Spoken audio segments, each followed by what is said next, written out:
So இந்த ப்ராப்ளம்ல பார்த்தீங்க அப்படின்னா ரேட் கான்ஸ்டன்ட்.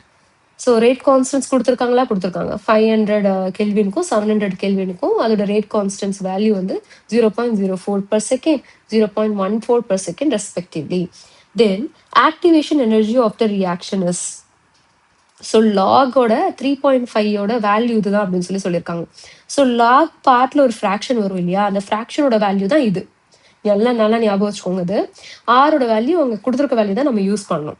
4 ஆப்ஷன் கொடுத்துருக்காங்க. ஸோ இப்போ கேல்குலேஷன் பண்ணலாம். K2/K1. K2 அப்படிங்கிறது ஒன்றும் கிடையாது, இதுதான் K2. ஸோ இதுதான் வந்து K2 சரிங்களா.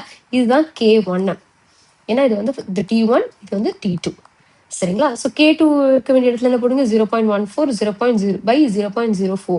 ஸோ இதோட வேல்யூ தான் நீங்கள் கொடுத்துருக்காங்க டேரெக்டாக. ஸோ நான் அதை என்ன பண்ணியிருக்கேன், டேரெக்டாக சப்ஸ்டியூட் பண்ணிட்டேன் சரிங்களா. EA by 2.303 into R.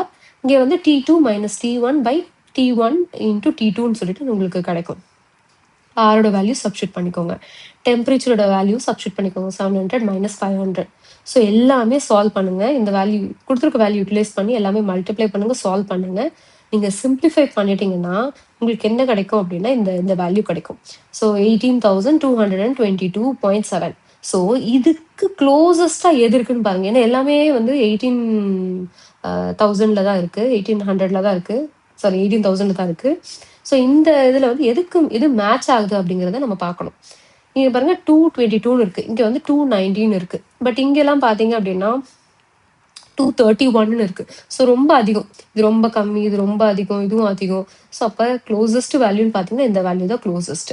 So அப்போ ஆப்ஷன் சி தான் இதுக்கு கரெக்டான ஆன்சர். ஓகே.